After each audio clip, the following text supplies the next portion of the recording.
still with The Perspective, and we are still with Jai Subyakto and Sheila Timothy, the director and producer of a documentary features film, Banda, The Dark Forgotten Trail. Why dark and forgotten? Let's dig more with them. Earlier, Jai mentioned something about the exchange of Rune Island with Manhattan Island, and that was July 31st. Was that also why you guys decided to did a soft launch about this film? Yes, because people really aroused when we say, did you know that Rune, the very tiny small island, was being exchanged with Manhattan, New York, I mean the capital of the world today, and then some of them know, some of them didn't know. So with this history story, I think people then will where is Rune? I mean, at the map, because even at the map right now, they didn't put Rune. We cannot find it on the map. Because it's very small. It's only like 3 kilometers square meter. But that was the origin of the capitalism, even genocide you mentioned, and slavery. Can you guys help to elaborate? Because these findings you cross-checked, you verified after you actually went there to start production. Also, more and more about it. What can you share with us? Well, actually, the research itself is already started before we went to Rune.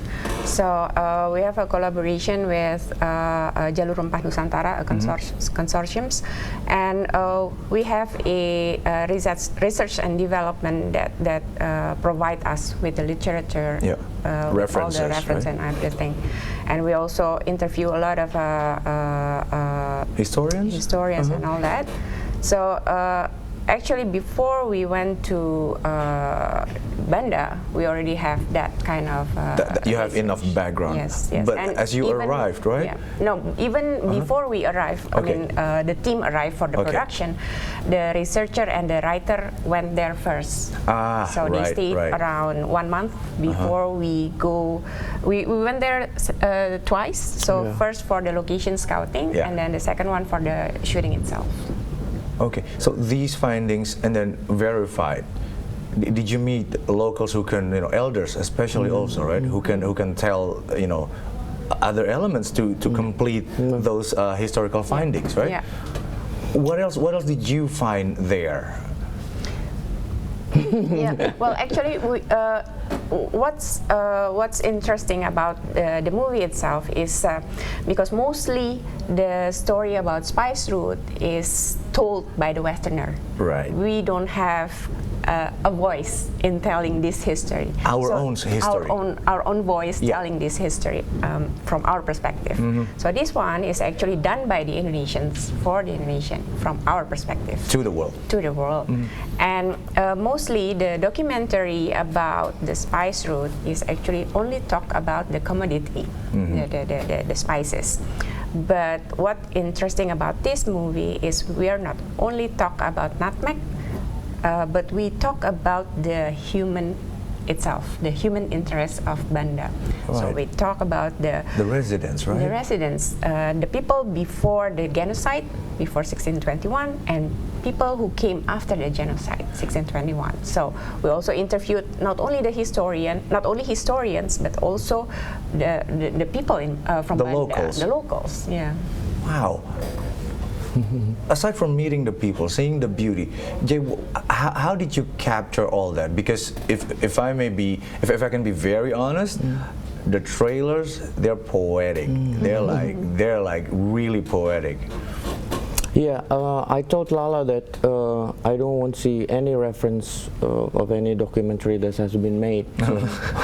So I talked to her that let's make a new formula to create this collage of history. So I need like 6 director of photography, 6, and then I need 3 film editors, and then these 6 directors of photography we have Oscar Motulo, we have Davi Linggar, we have Ipung, we have Dodon for the drone, we have Barley for the underwater. So I think it's going to be interesting if we have a different perspective and a different view of all these great eyes. And then what I told them, but you have to know about the history, and then just go. Just take whatever you think is good.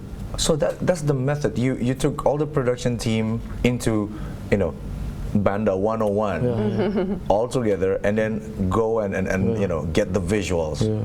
How did it affect them? I mean, right? They were shocked. I know. They were like, okay, what should we do?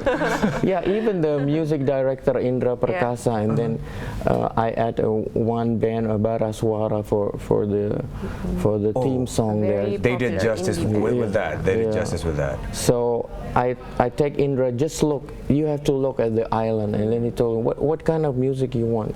I want the kind of music that you never made before. Wow. So this is a big canvas for you, for all of us, so fill it in with all your input, and at the end what I get is all the crew, all the people who work with me giving their maximum capacity, and then it turns out to be a good, because me and Lala didn't know the exact story. Yeah. Before, when we go back to Jakarta, we didn't know how will it be before. So it's in the editing room that we mold it slowly, and then it took like 5 months. I said to Lala, I need a lot of time because this doesn't work. Give me more time, and then magically it's done like that. And before, I never knew it will be turn out like that, but I just said to Lala, just trust me. Right? And I'm really sure that she was happy about trusting you during that 5 months process. Yeah, well, actually, because I mean, at first, I mean, we have the same vision.